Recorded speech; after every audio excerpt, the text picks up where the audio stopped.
Hello, and welcome. Welcome once again to the Start, Scale, and Succeed podcast. It's the only podcast that grows with you through all 7 stages of your journey as a founder. I'm your host, as always, Scott Ritzheimer, and I talk with a lot of founders, many of whom have finally built something real. These are very successful founder CEOs. They've got an executive team. Their company is running well, maybe even a little too well, but that's another episode for another time. But it's a real enterprise, real value on the table. But one thing that I found is so many of them have a massive blind spot, and that is that they've never actually sat down and thought about what happens when a crisis hits. Their plan is basically, hey, we're smart, we'll figure it out. We always have, we always will. And this is especially true for those who are in the chief executive stage. But here's what makes this so dangerous at this level and at this stage is that you've spent years building this thing. You've got customers who now depend on you. You have employees who bet their careers on you. You might have investors who've entrusted you, the family of all of these folks. There's a lot of people who count on you.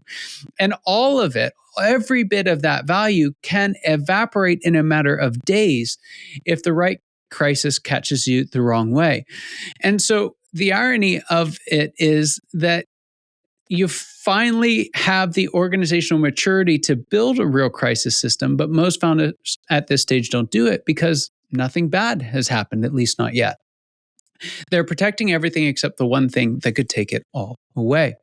So we're not going to handle this alone. Today's guest has spent 30 years helping organizations prepare for and navigate their toughest storms. Mike began his career in broadcast journalism as an on-air reporter, as well as a director and producer. Following that, he spent 5 years as press secretary to Kansas Governor John Carlin. Mike founded Barkley Public Relations in 1987. He built the firm into a national leader in crisis management, influencer relations, and cause branding and employee engagement. Mike became nationally recognized as a leader in both crisis management and cause branding and served as the chair for IPREX, a global group of independent public relations firms. He believes that the earlier an organization includes crisis planning in their overall business planning process, the better off they'll be. And he's here with us today. Mike, welcome to the show. Excited Thanks, to have Scott. you here. This is a topic that we've all bumped into, but I don't know that we've ever addressed here on the show. So I'm really excited about that. And I want to jump in with this question. So I've heard you say, somewhere in the research as I was getting ready for this, that the crisis doesn't have to be your fault to impact your business. What do you mean by that, and why is it so important? Well, there's 3 positions you own in a crisis. When can own one. You can be the victim, you can be the villain, if you will, or you can be the bystander. And by that I mean nothing you did caused the crisis. There was a situation where we had 3 of our clients involved in, as 3 of about 300 or 400 brands in the country, where a company, a food product company, mishandled how they did not handle their food well. They made peanuts, and of course, peanuts go into everything. This company had a horrible record of food safety. They it finally caused some problems, and they were giving their product to, like I said, 300 to 400 brands. We had 3 of them, and all of a sudden now our clients, through no fault of their own, other than they bought their peanuts from this company, now it's facing a crisis because we had to make sure that all of their customers knew, hey, we've taken things off the shelf. We checked. The products we have that use those products, they're off the shelf. We had to go through all that. And of course, then they got to find new vendors, so it causes a business disruption. So that's what I mean by it. I mean, this is a company. And by the way, 6 months after this all happened, that company was out of business, and they'd been in business for decades.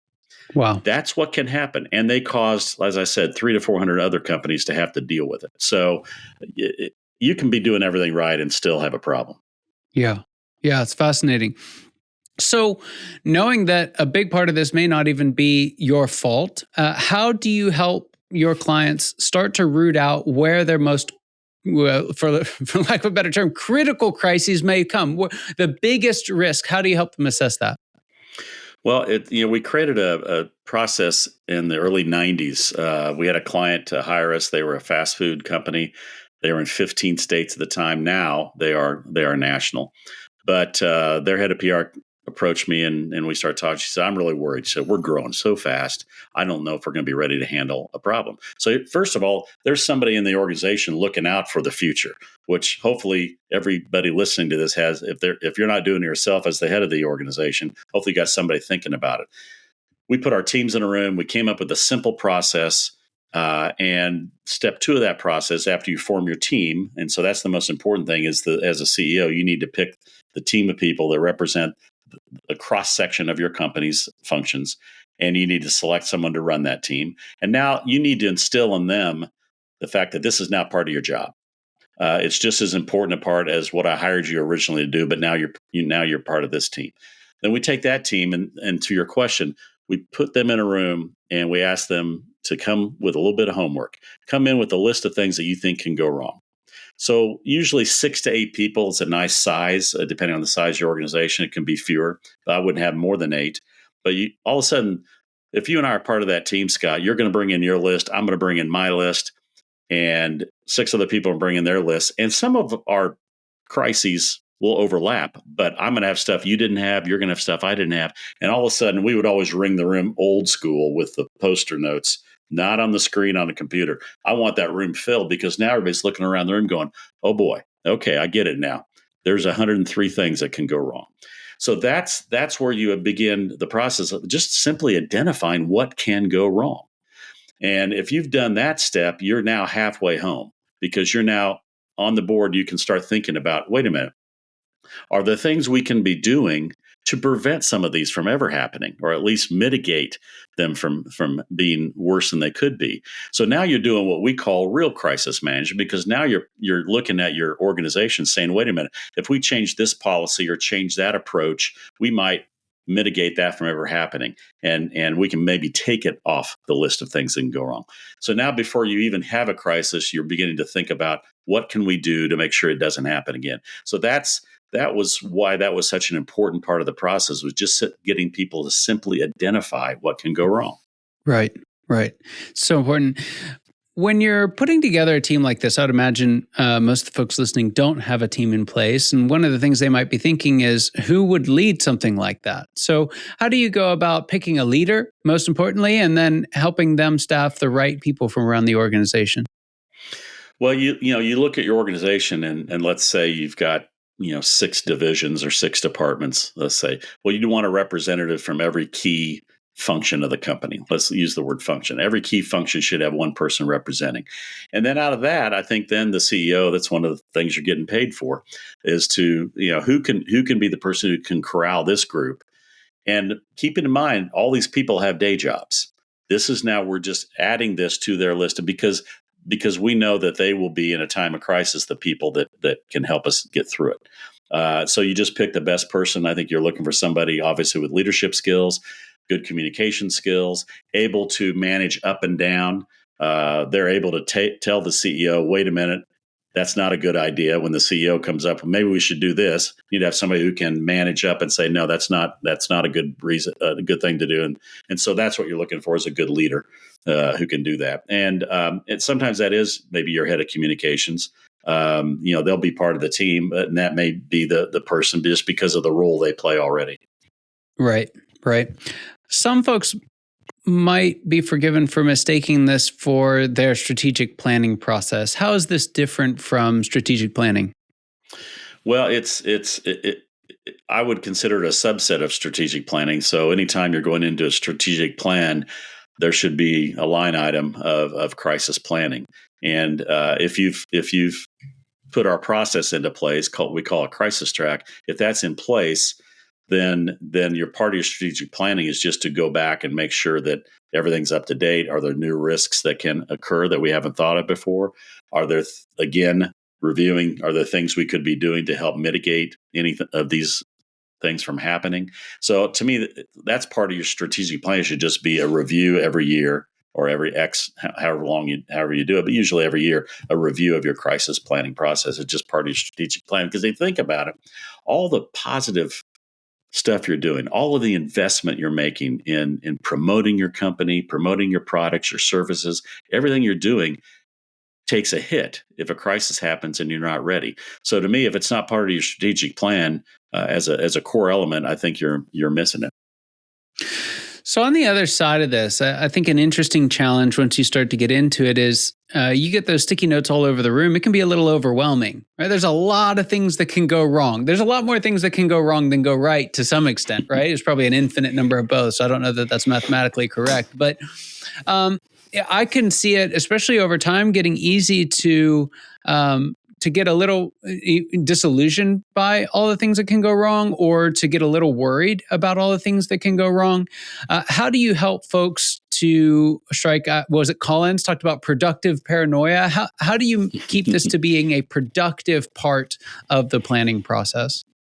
Well, it gets into the once you've established what can go wrong, the next step that we would encourage those teams to take is to now identify a recent situation you had, crisis, and sidebar here, crisis. Everybody here's the word crisis, you think something big. It doesn't have to be. It can be something that's just kind of a small, more silent crisis, but it still can snowball. So, but a recent situation, and walk through it from the time the crisis began till the time you solved it and it was ended, and what were the steps that you took all the way through. Whatever inevitably happens when we go through that part of that process is we learn that there are steps that were 2-3 people were doing the same thing. 2 or 3 things didn't get accomplished as soon as they should have, and it all resulted in maybe the crisis going on longer than it needed to. So we set that aside, and then we say, okay, now let's map out how we want to handle crises going forward, and let's pick out the steps. Every crisis will be different, but there are a certain number of things that you're going to do regardless. And let's get a list of those things we absolutely have to do. A lot of those revolve around early communication with key audiences.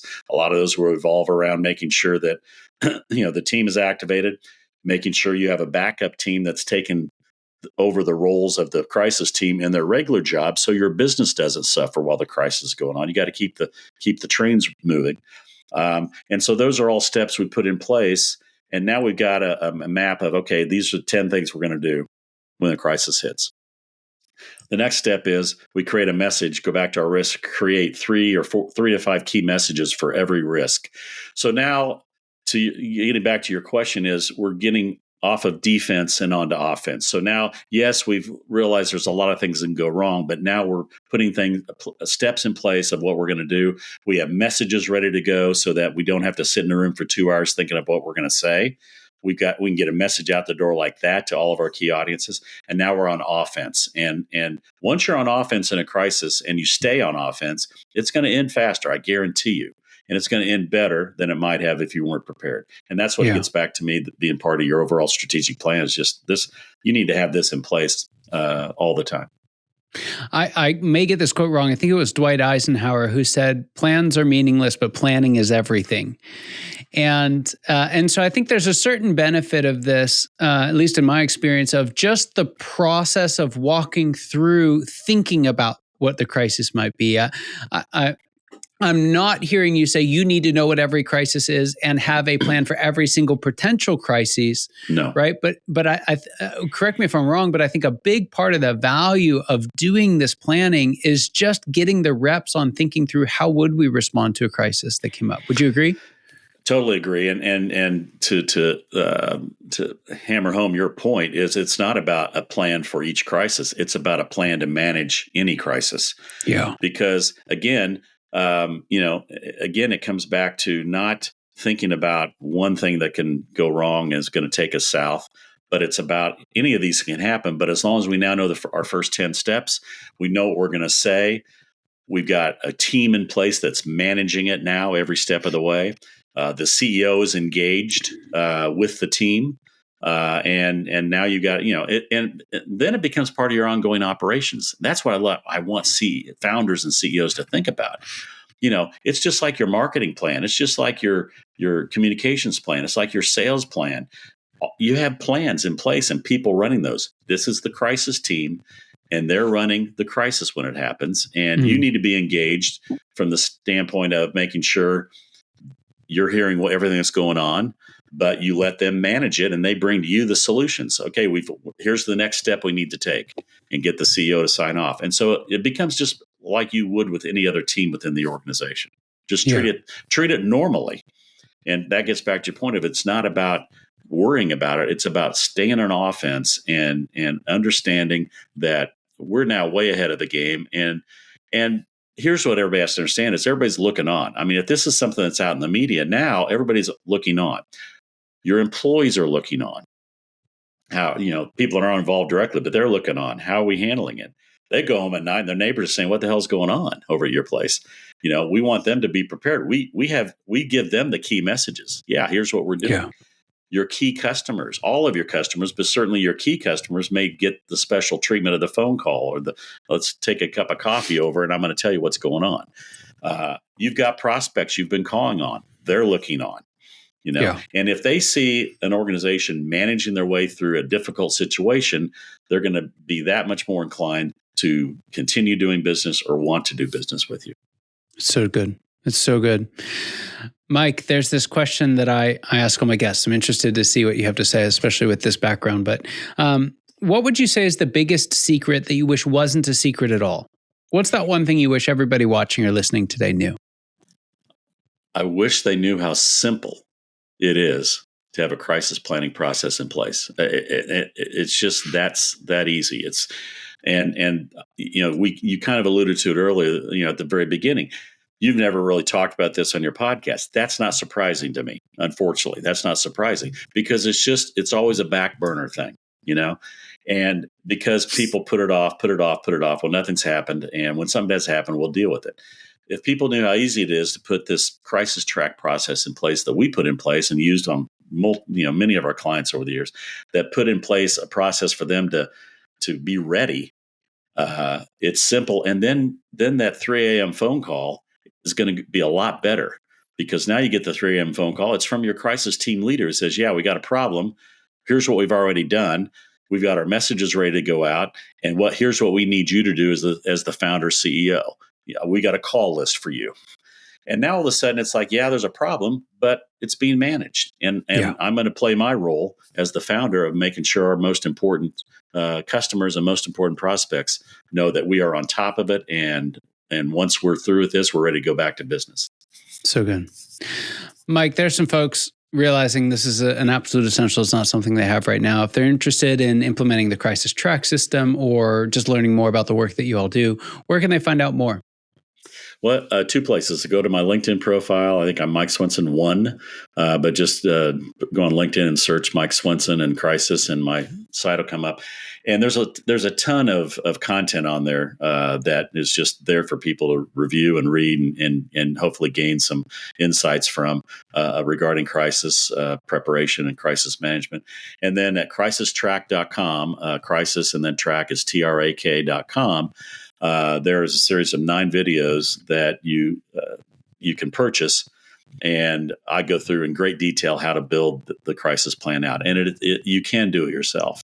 And if somebody gets involved, they take the time to purchase these videos and they run into a hurdle, just reach out to me on LinkedIn and I'll hop on a Zoom with you and we'll talk about it. We're trying to make it as simple as possible. We created this process in the 90s. We used it for 30 years. And I always had in my contract I could take it with me when I retired, which I did about 5 years ago.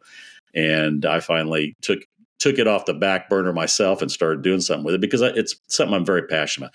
It is the most important PR we did for any client. Was helping them either get ready and prepare for crises in the future or manage one that they're going through right now. Because if we help them get through a crisis on the other side, everything we did from a positive PR or advertising point of view was preserved because of the work we did to put them in the best light possible during a crisis. Fantastic. Well, Mike, it was a privilege having you on, a real honor having you here with us today. Thanks so much for joining. And for those of you watching and listening, your time and attention mean the world to us. I hope you got as much out of this conversation as I know I did, and I cannot wait to see you next time. Take care.